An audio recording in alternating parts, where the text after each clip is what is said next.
안녕하세요. 잡시광입니다. 포스트 시즌에 들어오기 전까지만 해도 메이저리그에서 샌디에이고 파드리스를 주목한 사람은 많지 않았습니다. 그런 샌디에이고가 와일드카드 결정전에서 정규 시즌 101승 팀이자 최고의 원투펀치 맥스 슈어저, 제이콥 디그롬을 보유한 뉴욕 매치를 꺾더니 올해 111승으로 최다 승팀인 LA 다저스를 플레이오프에서 탈락시킨 것은 메이저리그에서도 나오기 힘든 최고의 이변이었습니다. 한마디로 언더독의 반란입니다. 오죽하면 샌디에이고가 뉴욕 매치를 꺾고 LA 다저스와 맞붙게 되자 샌디에이고 파드리스 구단은 다급하게 홈구장인 페코파크를 파드리스의 진짜 홈구장으로 만들기 위해 고육지책까지 써야 했습니다. 다저스의 승리를 확신한 다저스 팬들이 LA에서 페코파크까지 단체로 와서 경기를 보겠다는 여론이 들끓었고, 이대로 두다가는 샌디에이고의 홈구장이 LA 다저스의 팬들로 가득 찰 게 뻔했기 때문입니다. 결국 샌디에이고는 고육지책으로 홈에서 열리는 3, 4차전 티켓을 LA 인근 거주자에게 팔지 않는 강수까지 두었고, 다저스 팬에게 암표를 파는 파드리스 팬은 시즌 티켓을 영구히 뺏겠다는 엄포까지 놨습니다. 다른 한편에서는 여러 채널을 통해 제발 다저스의 홈구장이 되지 않게 해달라며 감정적인 호소까지 했습니다. 그 덕분인지 3, 4차전 페코파크는 다저스의 푸른색보다 파드리스의 상징색인 노란색 유니폼을 입은 진짜 파드리스 홈팬들로 가득 찼습니다. 그리고 이 홈팬들은 샌디에이고가 다저스를 역전승으로 꺾는 기적을 눈앞에서 지켜보게 됩니다. 샌디에이고가 0대3으로 끌려가던 7회에 무려 5점을 뽑아 경기를 뒤집었는데, 그 시작은 이번에도 김하성이었습니다. 사실 이번 다저스와의 4차전에서 승부처가 된 김하성의 2루타는 코스는 좋았지만 정타는 아니었습니다. LA 다저스 입장에서는 아쉬울 수밖에 없는 장면인데요. 올 시즌 기록적인 111승을 거두고도 충격적인 탈락을 한 LA 다저스의 데이브 로버츠 감독은 역전패를 당한 뒤 취재진과 인터뷰에서도 김하성의 2루타를 언급했습니다. 다시 말하지만 그 땅볼 타구는 3루수가 잡을 수 있었다고 생각한다.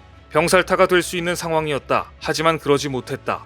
하지만 그게 야구다. 로버츠 감독이 말한 그 땅볼 타구란 김하성의 2루타를 말합니다. 김하성의 2루타를 두고 다저스의 살아있는 전설 클레이튼 커쇼는 15cm만 더 왔어도 라고 아쉬움을 감추지 못했습니다. 김하성의 타구를 잡기 위해 3루수 맥스 먼시가 팔을 쭉 뻗었지만 간발의 차이로 공이 빠져나간 걸 두고 한 말입니다. 하지만 로버츠 감독이나 클레이튼 커쇼의 이 같은 발언을 두고 어느 누구도 공감해주지 않고 있습니다. 찰나의 순간 아웃, 세이프가 결정되고 단 1, 2cm로 스트라이크, 볼이 결정되는 야구에서 15cm라면 결코 적지 않은 차이입니다. 즉 김하성의 안타는 운이 좋았던 것이 아니라 훌륭한 안타였을 뿐 패자의 다저스 입장에서만 안타까워하는 타구였습니다. 실제로 LA 현지에서도 로버츠 감독을 비난하는 여론이 형성되고 있습니다. 김하성의 2루타는 병살타가 될 수 있는 타구였다는 발언은 3루수 맥스 먼시에게 책임을 전가하는 발언이기 때문입니다. 하지만 LA에서는 오히려 로버츠 감독의 책임론이 우세합니다. 대표적인 것이 로버츠 감독의 투수 기용에 대한 비판인데요. 7회 결승타를 맞기 직전 좌타자 크로넨 워스의 좌투수 알렉스 베시아를 등판시키는 과정이 매끄럽지 않았습니다. 로버츠 감독은 불펜 예열을 위해 시간을 끌라는 신호를 배터리에 줬지만 제대로 전달이 되지 않았고, 마운드의 알몬테가 크로넨 워스에게 갑자기 초구를 던집니다. 깜짝 놀란 로버츠 감독은 타임을 외치고 그제서야 부랴부랴 교체를 진행했습니다. 하지만 원볼을 안고 출발한 베시아는 결국 역전 결승타를 허용하고 말았습니다. 불펜 준비를 놓치면서 투수 교체 타이밍이 완전히 꼬여버린 것입니다. 이런 엇박자 속에 나온 결승타, 감독의 책임이 없다고 보기는 어렵습니다. 어쨌든 김하성의 2루타가 터진 직후 LA 다저스 로버츠 감독의 표정이 일그러졌고, 이후 현장 중계 카메라도 집중적으로 로버츠 감독의 실시간 표정을 따라다녔습니다. 김하성의 2루타는 경기 흐름에 굉장히 중요한 역할을 했다는 이야기입니다. 결국 다저스가 생각지도 못한 샌디에이고에게 지고 챔피언스 시리즈 진출에 실패하자 LA 타임즈는 이 장면을 두고 다저스 역사에 영원히 남을 최악의 결과라고 평했습니다. 반면 김하성의 2루타 이후 샌디에이고 홈구장은 열광의 도가니가 되었고, 경기 직후 팬들이 남긴 댓글을 보면 웃음을 자아낼 정도로 극찬을 아끼지 않았습니다. 신은 실존한다. 그의 이름은 김하성. 경의를 표하기 위해 내 아이의 이름을 김하성으로 지으려 한다. 샌디에이고의 타티스 주니어를 기억하는 사람이 있습니까? 이 댓글은 그동안 샌디에이고의 유격수 자리를 꿰차고 있던 페르난도 타티스 주니어는 이제 지워라. 김하성이 있다. 라고 이야기하고 있는 것입니다. 샌디에이고가 거액을 주고 계약했으며 최고의 유망주였던 타티스 주니어는 지난 8월 금지 약물 복용 혐의로 80경기 출장 정지 중입니다. 김하성의 가을 야구를 보며 유격수 자리를 걱정하고 있을 듯한데요. 경기 직후의 인터뷰에서도 김하성에게 2루타를 치기 직전의 상황을 묻는 질문이 쏟아졌습니다. 김하성은 이렇게 말했습니다. 당시 노아웃이었고 뒤에 타자들이 좋아서 번트를 대려고 했다. 번트 시도는 내 생각이었다. 하지만 3루 코치를 보니 치라는 사인을 하고 있었다. 그래서 자신있게 스윙했다. 운이 따랐다고 본다. 김하성의 겸손한 인터뷰에 멜빈 감독은 이렇게 말했습니다. 김하성은 번트를 원했지만 나는 원치 않았다. 공격이 계속 이어지기를 원했고 충분히 가능하다고 봤다라며 강공을 지시한 이유를 설명했습니다. 그만큼 김하성이 하나 때려줄 것을 믿었다는 것입니다. 메이저리그 진출 2년도 안 된 신참이 그 중요한 승부처에서 번트를 자기 생각대로 하려고 했다는 것도 놀라운데 그 뒤에 강공 사인을 보고도 주눅들지 않고 자신있게 스윙을 했다는 것도 놀랍습니다. 이어서 멜빈 감독은 이렇게 말했습니다.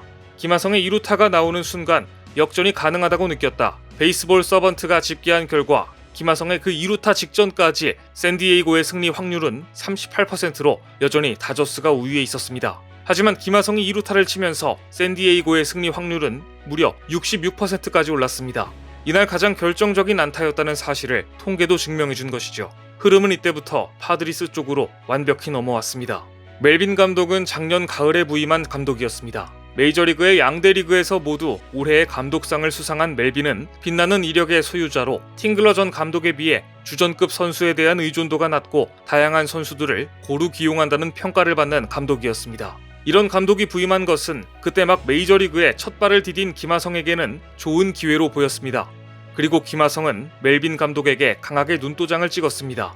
2021년 1월 1일 샌디에이고 언론은 샌디에이고가 김하성과 4년 보장 2,800만 달러, 최대 5년에 3,900만 달러에 계약했다고 보도했습니다. 당시 보도에 의하면 김하성은 긴 계약 기간을 제시했던 토론토 블루제이스와 샌디에이고를 놓고 고민하다가 샌디에이고를 선택했는데 결정적인 이유는 물론 연봉도 더 많긴 했지만 샌디에이고가 2년 후부터 마이너리그 거부권을 보장했기 때문이었습니다. 결국 김하성은 최고의 활약으로 자신의 마이너리그 보장권을 당당히 쓸 수 있게 되었습니다.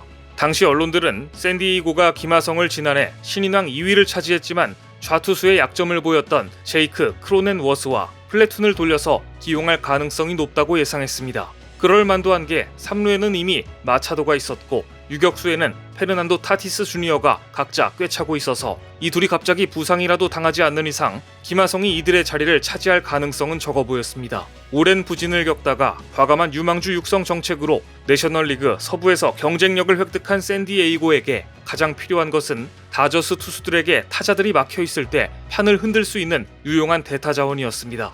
그런데 김하성이 바로 그 판을 흔들어주는 선수가 되어준 것입니다. 김하성은 샌디에이고와의 4+1년 2,800억 원 계약의 두 번째 시즌을 보내는 중입니다.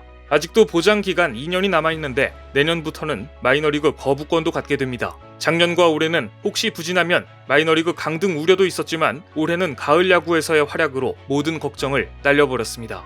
김하성의 KBO 리그 키움 히어로즈도 포스트 시즌에서 오랜 시간 언더독 역할을 해왔습니다. 줄곧 포스트 시즌에 진출했지만 김하성은 우승컵을 들어올리지는 못했습니다.